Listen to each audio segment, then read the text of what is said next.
Nah, saya mau cerita dulu kisah tentang seorang, katakanlah namanya kisah Mawar gitu ya. Eh, ini bukan nama sebenarnya gitu ya. Ini bukan nama sebenarnya. Dia datang pada saya, Pak Nas, saya mau minta waktu 2 menit aja gitu ya. 2 menit aja. Oh ya silakan saya kasih kalau cuma 2 menit gitu ya. Karena banyak tamu saya. Tapi malah jadi 1 jam Bapak Ibu ya. Mbak Mawar ini ya. Malah jadi 1 jam. Kenapa? Karena saya tertarik dengan kisahnya. Kisahnya apa? Ini Bapak Ibu. Beliau tuh bekerja sudah 11 tahun gitu ya. Gaji 28 juta per bulan. Tapi nggak punya rumah Bapak Ibu. Ini yang membuat saya menarik. Jadi dia nanya, Pak Nas, saya itu sudah kerja 11 tahun Pak Nas. Di sebuah perusahaan yang gaji saya 28 juta per bulan. Tapi saya nggak punya rumah Pak Nas. Sisa uang saya cuma 1 juta di rekening. Ya, memang saya punya kendaraan operasional 120 juta. Tapi itu satu-satunya harta saya Pak Nas. Apa yang salah dari diri saya? Menarik kan? Ya. Jadi orang yang punya gaji 28 juta gitu ya. Ini kaitannya dengan mindset ya, kaitannya dengan mindset. Kalau orang dengan sebegitu besarnya gajinya tidak mampu mengelola keuangan, apalagi yang gaji di bawahnya kan? Gimana yang gaji UMR? Halo gitu ya. Kalau yang 28 juta aja nggak bisa punya mobil, tapi ini kan kaitannya dengan apa nggak punya rumah gitu. Ini kan kaitan dengan keberkahan. Ada loh, saya lihat orang-orang yang gajinya cuma 4 juta, ya 3 juta gitu. Ketika saya tanya punya rumah nggak punya gitu. Beli sendiri beli gitu. Dari mana dapatnya? Ya saya nabung gitu. Saya nabung gitu ya dari dana sisihkan dana. Emang nggak punya anak punya. Anaknya berapa? 2 gitu. Terus rumahnya beli di mana? Ya di samping ya rumah orang tua gitu. Itu ada tanah dicicil pelan-pelan, tanahnya dicicil. Abis itu bangunnya pelan-pelan. Itu temboknya masih tembok apa namanya nggak diaci, nggak dicat gitu. Yang penting saya nggak mau ngutang Pak Nas, nggak mau punya amanah. Itu keren banget. Tapi ada orang ya yang gajinya itu luar biasa besar seperti ini gitu ya. Tapi kok nggak punya apa-apa. Nah, jangan-jangan mindset kayanya yang nggak tepat. Nah, yuk ya kita belajar gitu ya. Nah, obatnya adalah ya bagi saya ya mengetahui definisi kaya itu sendiri. Apa sih definisi kaya? Tadi kita udah definisikan dunia, ya kan? Dunia kita udah definisikan. Oh, oke. Kemudian sekarang kita definisikan kaya yuk. Kaya itu seperti apa sih gitu.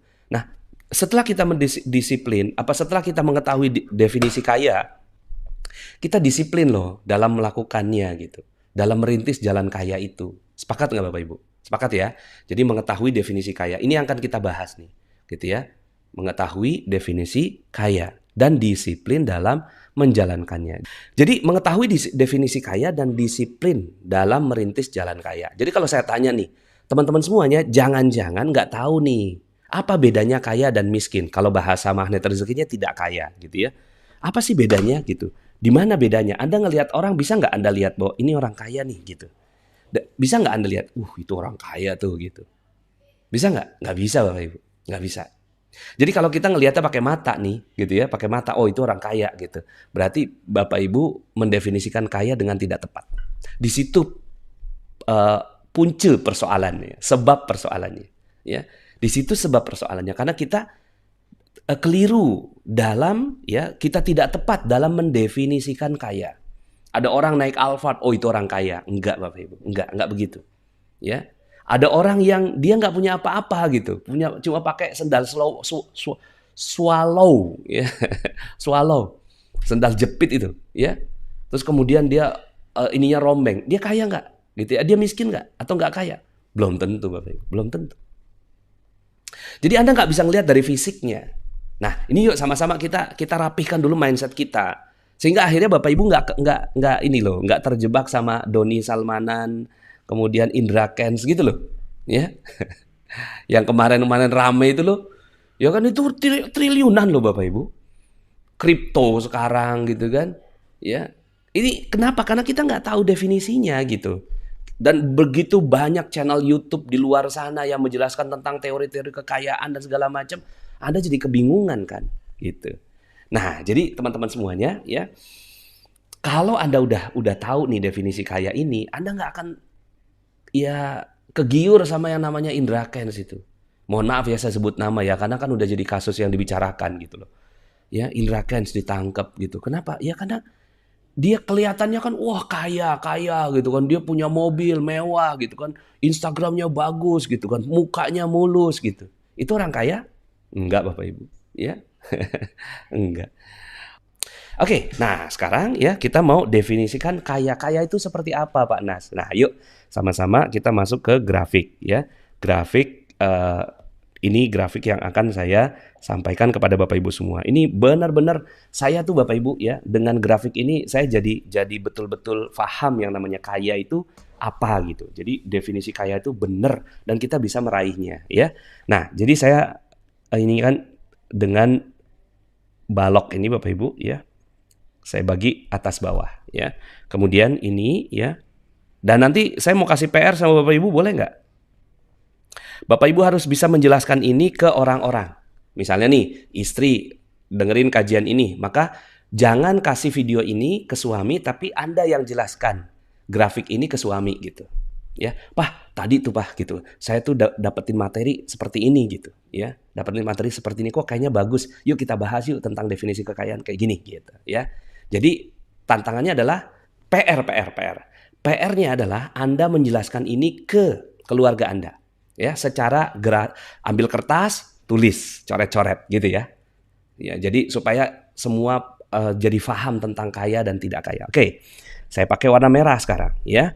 Jadi orang yang tidak kaya itu alur keuangannya begini Bapak Ibu. Oh ya, ini saya jelaskan dulu. Yang ini apa? Yang ini yang atas ya, ini adalah income. Ya kan? Yang ini outcome atau expense ya, bukan outcome. Expense kalau bahasa Inggrisnya. Jadi income sama expense. Income itu adalah uang masuk, expense itu adalah uang keluar. Nah, yang kanan kiri, yang ini adalah beban, pakai bahasa Indonesia aja deh. Kalau bahasa Inggrisnya liabilitas. Yang di sini aset atau bahasa Indonesianya harta. Ini ya. Nah, ini pelajaran apa ini? Pelajaran akuntansi sederhana ya. Pelajaran akuntansi sederhana. Supaya Bapak Ibu jelas dan akhirnya nggak mudah ke apa? Bahasa magnet rezekinya apa ya? Nggak mudah silau ya dengan orang yang katanya kaya gitu ya. Karena kita tahu bahwa kaya tuh nggak mungkin begitu gitu ya. Definisi kaya tuh nggak gitu. Nah, kita mulai dari warna merah. Orang yang nggak kaya itu alur keuangannya seperti ini Bapak Ibu. Begini, masuk di expense, lalu keluar. Ini namanya, mohon maaf ya, pakai bahasa umum, poor. Jadi orang yang poor, orang yang nggak kaya, itu adalah orang yang alur keuangannya itu nggak ada yang masuk ke bawah. Dia hanya masuk ke income expense gitu ya. Mau dia penghasilannya 1 juta, mau dia penghasilannya 2 juta, mau dia penghasilannya 5 juta, ya. Mau dia penghasilannya 28 juta seperti Ibu Mawar, gitu ya. Itu sama. Ini yang terjadi. Jadi sebenarnya Ibu Mawar ini gitu ya. Itu sebenarnya hakikatnya apa gitu. Ya, dia ternyata bukan orang kaya Bapak Ibu. Kenapa? Karena kan nggak ada yang kesisa. Oke? Nah, jadi inilah orang yang nggak kaya itu. Mau dia penghasilannya 100 juta Bapak Ibu. Ya, ada kemarin tuh ada di YouTube saya ngelihat ada kajian tentang nih teman-teman yang banyak startup yang kemarin-kemarin tuh kayaknya hidupnya glamor, ngopinya di Starbucks dan segala macam sekarang dipecat-pecatin, ya kan? Dipecat-pecatin nggak ada startup lagi sekarang. Kemudian ada yang cryptocurrency, ini jatuh. Kemudian ada apa namanya tuh Instagramable itu loh, artis-artis Instagram itu. Itu banyak yang sekarang ini dia masuk dalam poor. Kenapa? Ya karena penghasilannya 5, keluarnya 5. Ya, penghasilannya 10, keluarnya 10. Nah, sekarang coba tanyakan pada diri sendiri. Nggak usah ditulis di komen, nggak usah tulis di chat ya. Kita nih masuk golongan ini nggak? Ya, kalau kita nih Pak Nas ya gajinya 5 koma Pak Nas, tanggal 5 sudah koma gitu. Tanggal 5 sudah koma gitu. Ya, gimana? Nah, ini yang kriteria ini. Income sama expense-nya itu begini alurnya. Jadi ini orang yang poor. Nah, sekarang saya pakai warna kuning. Untuk menceritakan tentang alur keuangan orang yang nah, ke sini dia. Ini namanya orang yang middle.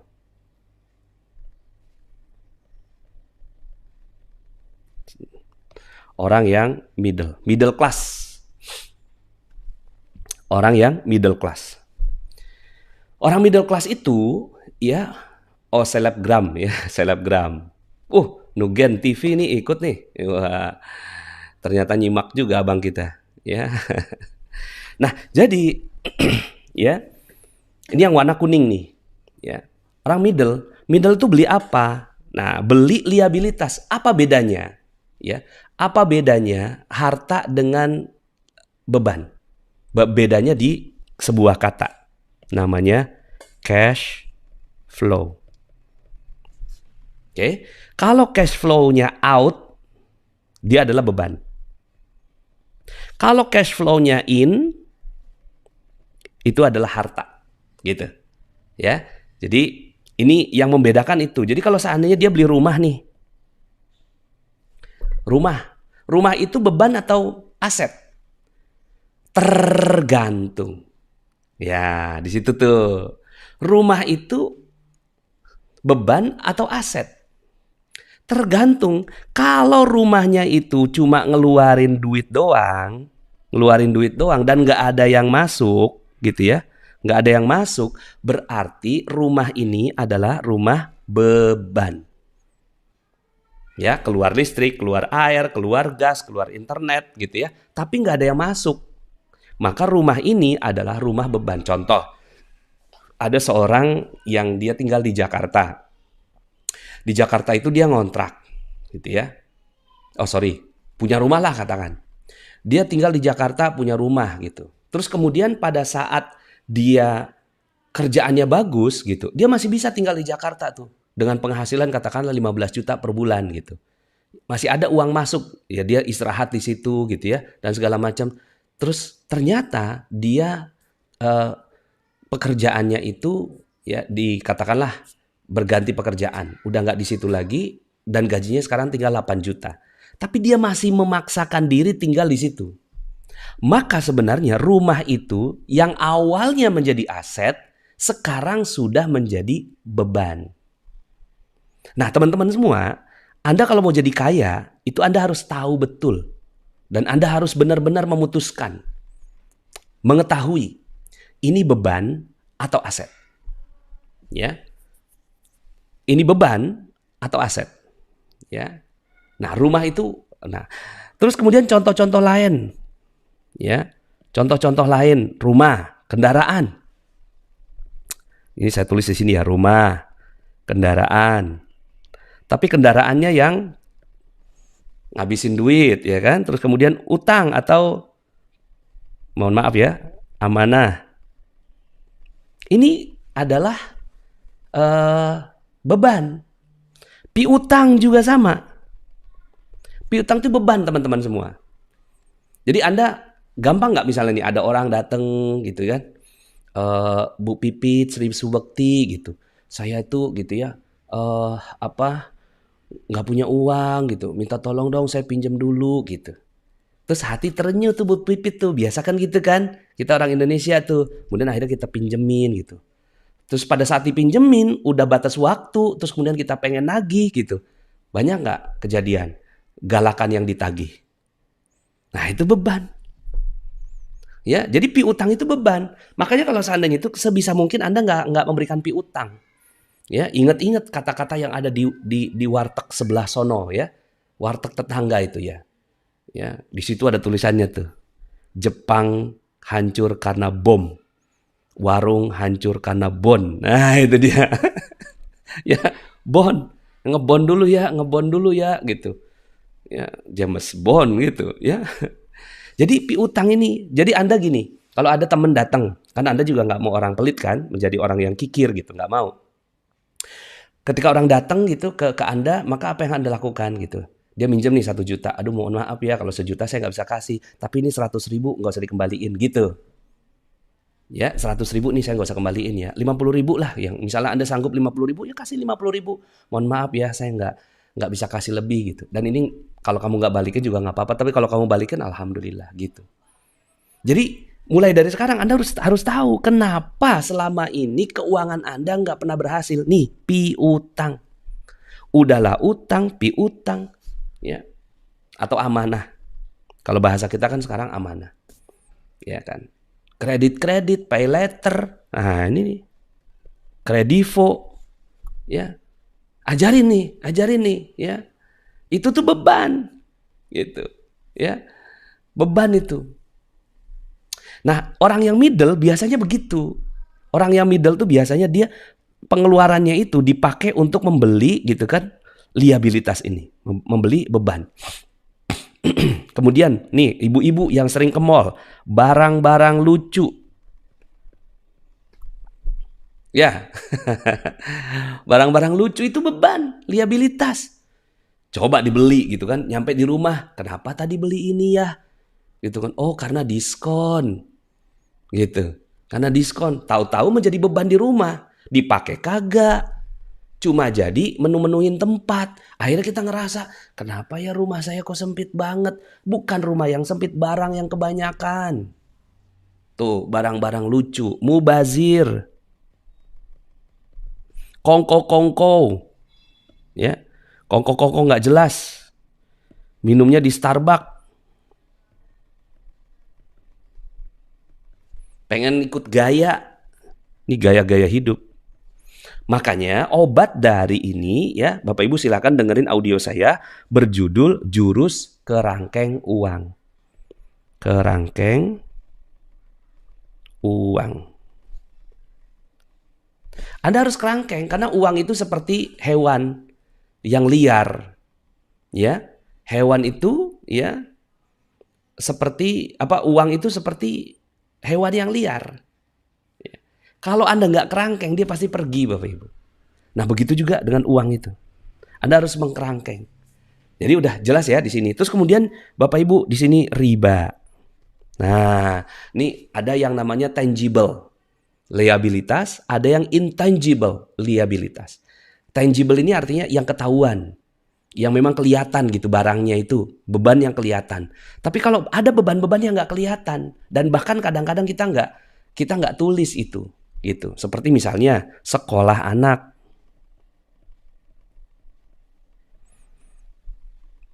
Coba tanya, ketika sekolahkan anak ke sekolah yang mahal atau yang tinggi harganya, niatnya untuk apa? Sebagian karena niatnya untuk biar dibilang punya duit. Gaya. Nah, ini gaya-gaya nih. Nah, ini nih yang selama ini ya, ibarat ember itu ada ember yang bocornya. Beban liabilitas. Ini yang terjadi pada si Bu Mawar tadi. Ya, yang terjadi pada Bu Mawar. Ini ada yang testimoni nih, bubble milk tea. Ini saya juga ngalamin gara-gara piutang saya jadi punya amanah ke orang. Ini dia. Makanya mulai dari sekarang udah deh piutang udah lepas. Kalau saya udah nggak punya piutang lagi. Ya. Semuanya cash and carry. Kalau kamu mau gitu kan, beli barang saya cash, ya kan? Beli barang saya cash. Kalau kamu mau minjem sama saya, maaf, saya cuma bisa kasih, gitu kan? Sekian, gitu. Ya, jadi udah nggak ada piutang, nggak ada pinjaman, nggak ada. Enak gitu, hidup enak gitu. Ya, hidup nggak ada konflik, gitu ya. Jadi bisa dipahami. Nah, sekarang kita kan mau jadi orang kaya. Nah, orang kaya itu alur uangnya itu dia ada keluar juga. Jadi ada uang masuk, ada uang keluar. Tapi setelah itu dia ke sini, Bapak Ibu. Ke sini nih, ke yang namanya harta. Dia nggak mungkin beli beban. Dia nggak mungkin beli beban. Jadi orang kaya itu, gitu ya, kelihatan dari cara memanfaatkan uangnya. Makanya kan dalam sebuah hadis itu, ya, nah kena deh pay letter Nurma Yulianda. Iya dong pay letter tadi itu ya. Saya kan besok mau ke Surabaya nih, gitu ya. Saya besok mau ke Surabaya, belinya di Traveloka. Pas dibeli di Traveloka gitu kan, pas saya mau bayar gitu, terus kemudian di bawah ada pertanyaan.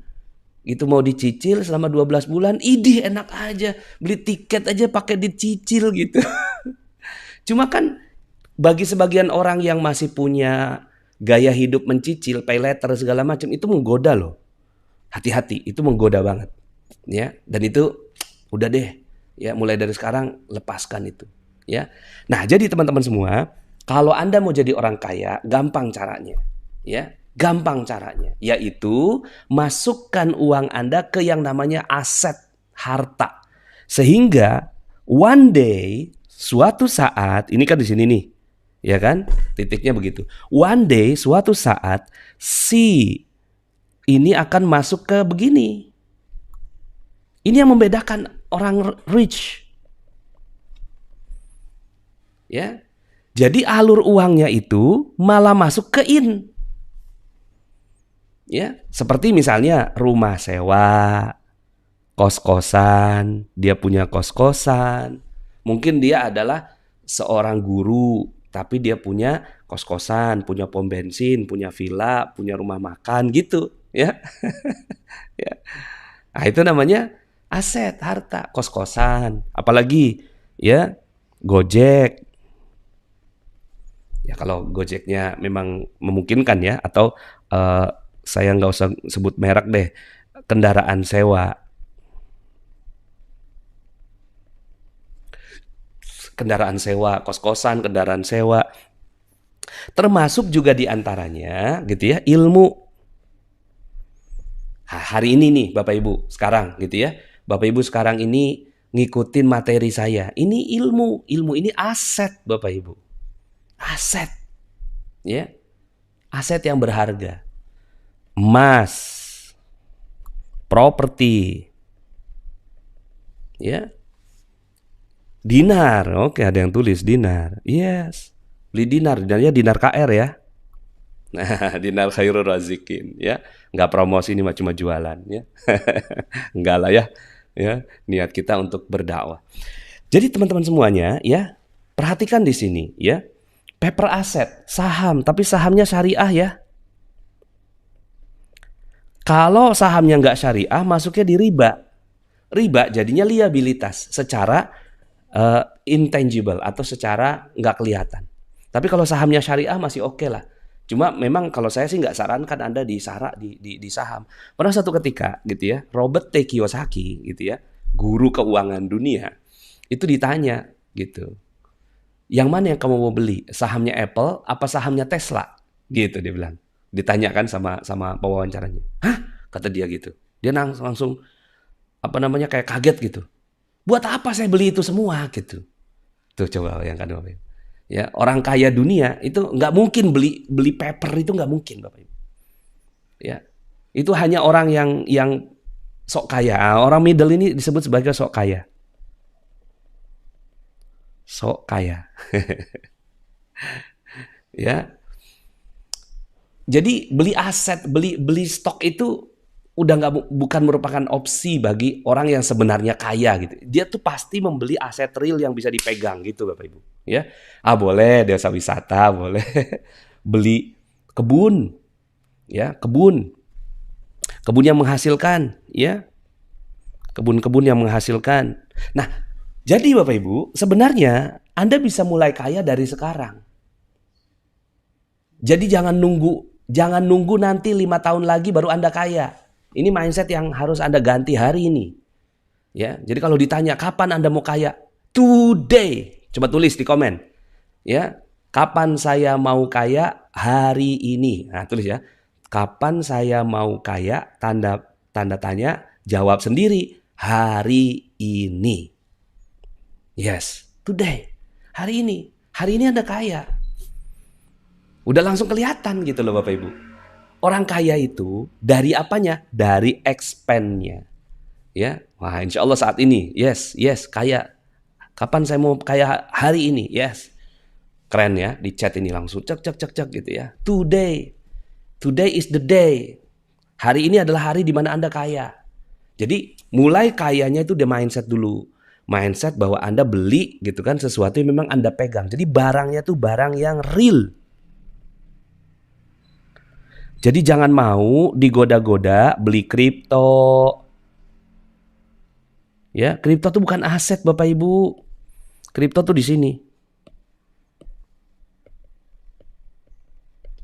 Ya. Kripto tuh saya mah agak aneh aja gitu. Orang yang ya pokoknya Anda belajar deh dengan orang-orang kaya dunia gitu. Ya memang ada yang muslim, ada yang nggak muslim gitu. Cuma memang mereka mindsetnya tuh bener. Nah, termasuk nanti di sini ilmu-ilmu ibadah jadi aset kan. Rumah yang baiti jannati. Rumah kalau ribut melulu, di dalamnya ribut melulu, itu rumah beban namanya. Tapi kalau rumah yang ketika Anda pulang ya ke tempat itu Anda merasa tenang, Anda merasa dapat inspirasi gitu, itu adalah rumah yang aset. Jadi Anda sekarang sudah mulai bisa membedakan apa itu aset, apa itu liabilitas. Sekolah anak bisa jadi aset, asalkan Anda betul-betul niatnya benar. Oke, nah saya mau mereview. Nah, ini orang yang poor, orang yang nggak kaya. Sementara orang yang sok kaya atau middle class, ya udah punya gaji, merasa gajinya gede, tapi dipakai untuk membeli beban. Sehingga akhirnya apa yang terjadi gitu ya, dia menjadi middle class. Nah, yang middle class ini gitu ya, dengan kondisi-kondisi saat ini seperti sekarang, itu gampang rentan turun derajatnya. Dari middle ke poor. Nah, sementara orang yang kaya adalah orang yang dia ya alur keuangannya itu ke ya aset yang someday dia bisa masukkan ke ya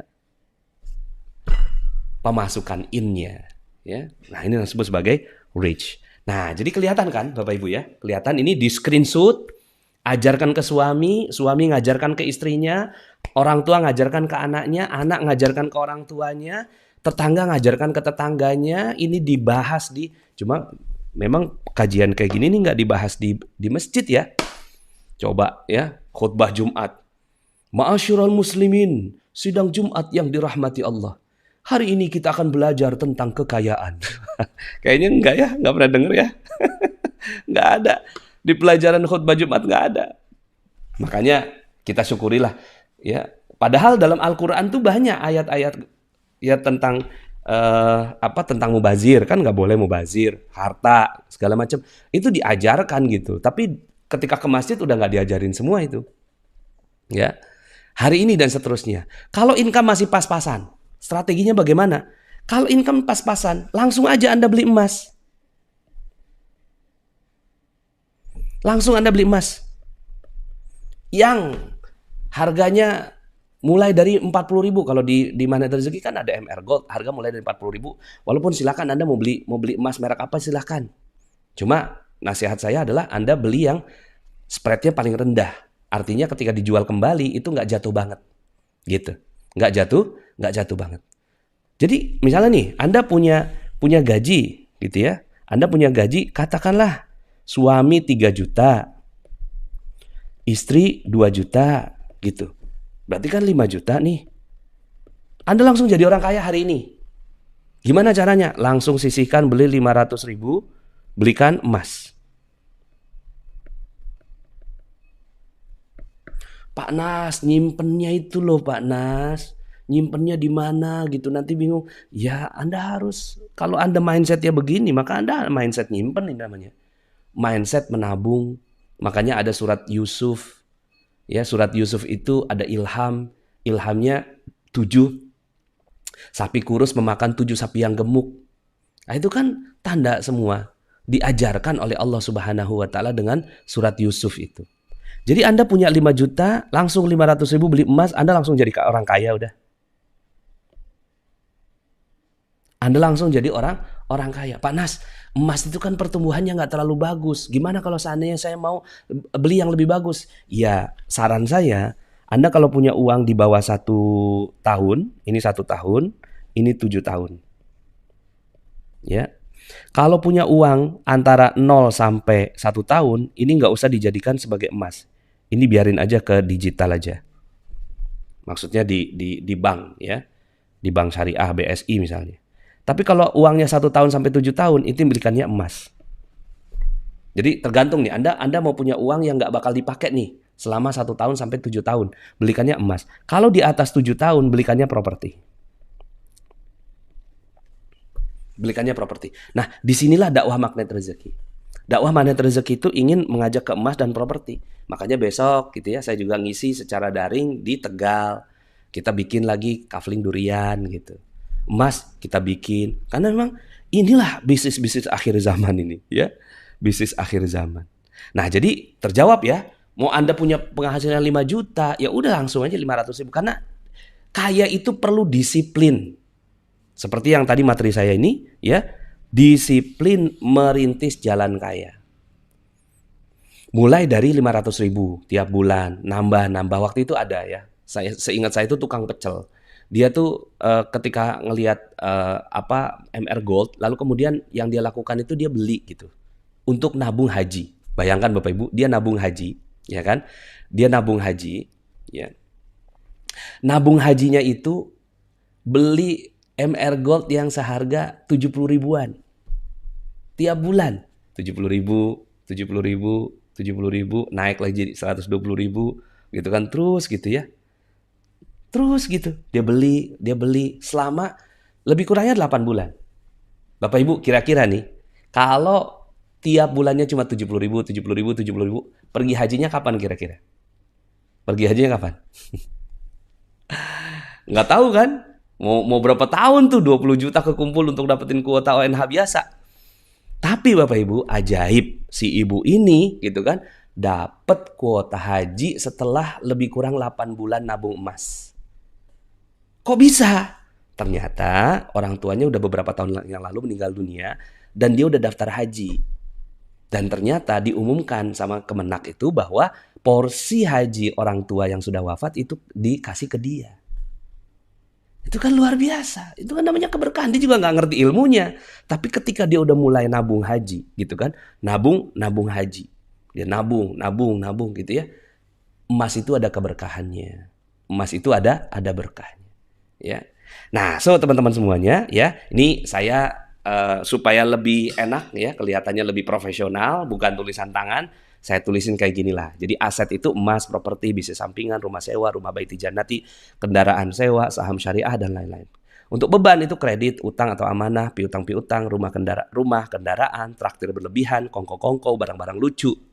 Itu yang tangible, yang kelihatan. Yang intangible, beban itu adalah dosa, riba, permusuhan, persaingan, mubazir, kebodohan, atau ketidakcerdasan, tidak sehat, ya, badan nggak sehat, makan gorengan tuh beban. Makan makanan yang nggak sehat itu junk food itu beban. Nah, sementara aset itu adalah keberkahan, silaturahim, jaringan, ilmu-ilmu seperti magnet rezeki, sedekah, sehat, dan lain-lain. Ya, tinggal disiplin, Bapak Ibu. Ya, tinggal disiplin. Mulai dari sekarang Anda langsung kaya sudah. Dan nggak kelihatan orang kaya itu.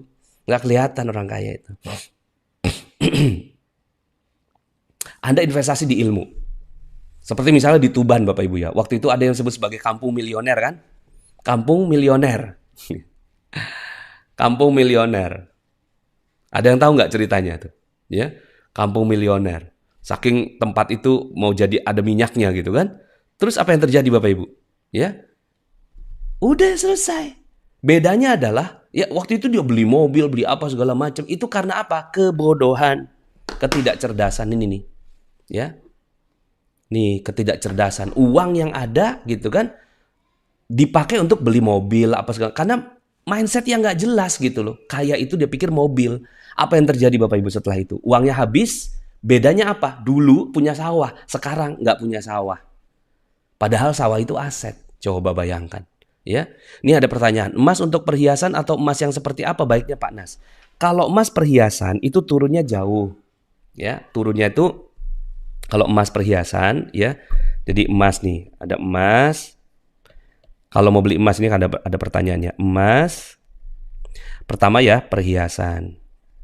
Perhiasan itu ini saya langsung tulis saja antara 10 sampai 20% turunnya. Ada emas yang merek AN gitu ya. Titik-titik gitu ya. Ini turunnya antara 11%. Nah, jadi silahkan. Jadi kalau beli emas perhiasan Anda turun bahkan bisa jadi sampai 30% loh. Makanya beli perhiasan ala kadarnya aja, ala kadarnya gitu. Nah, kemudian ini AN titik-titik gitu ya. Nah, kalau DKR ya, ini turunnya antara 3 sampai 7%. Ya. Nah, untuk investasi Anda pilih yang spreadnya paling rendah, yang paling bagus ya. Yang paling bagus adalah yang spreadnya paling paling rendah. Bukan harga belinya, tapi harga dijual kembalinya. Nah, nanti kita bahas itu di kesempatan yang lain. Hari ini kita bicara ini dulu, ya. Jadi Bapak Ibu, ya, sekarang sudah tahu bagaimana menjadi kaya? Udah tahu dong, ya kan? Udah tahu ya. Jadi dari sini akhirnya kita jadi tahu, oh ini toh, ya ternyata ilmu agama dengan ilmu finansial itu selaras Bapak Ibu. Ilmu agama itu kan ngajarin kita nggak mubazir. Ilmu agama itu kan ngajarin kita berilmu. Ilmu agama kan ngajarin kita untuk punya emas, punya dinar. Ilmu agama itu kan mengajarkan kita untuk gitu ya, menabung. Itu kan ilmu agama semua Bapak Ibu. Ternyata itu match dengan ilmu finansial, ya. Nah, mulai dari sekarang kalau seandainya Bapak Ibu merintis nih, disiplin tiap hari, Anda mindsetnya itu aset, beli. Pas ketika beli sesuatu, ini bakal memberikan imbal balik nggak ke saya gitu. Imbal balik nggak ke saya. Kalau nggak memberikan imbal balik, nggak gitu ya. Nah, ada pertanyaan nih, Pak Nas, jadi emasnya adalah DKR ya? Iya, takutnya kan kalau saya ngomong kayak gini kesannya jualan gitu, ya. Enggak gitu. Artinya silakan beli apa saja. Yang penting emas. Gitu. Ada merek macam-macam, ada EOA, ada Navis Gold, ada apa lagi? Coba sebutin merek-merek di sini. Ya, ada Antam, ada siapa. Yang penting Anda pelajari betul-betul perusahaannya, kemudian juga kemurniannya, kemudian harga jual kembalinya, gitu ya. Nah, ya. So, Bapak Ibu, ya, udah tahu ya sekarang, sudah tahu bagaimana menjadi kaya dan kapan menjadi kaya, ya. Anda sudah tahu jawabannya. Yes, itu. Alhamdulillah, setelah Anda menyimak video ini, marilah kita bersolawat kepada baginda Nabi Muhammad SAW. Allahumma salli ala Sayyidina Muhammad, Allahumma salli alaihi wa ala alihi wa ashabihi. Dan marilah kita pula senantiasa beristighfar, mohon ampun kepada Allah Subhanahu wa taala agar Allah bukakan pintu-pintu rezeki kita. Allah bukakan perisai-perisai rezeki kita. Astaghfirullahaladzim. Rabbighfirli wa tub alayya innaka antat tawwabur rahim. Assalamualaikum warahmatullahi wabarakatuh.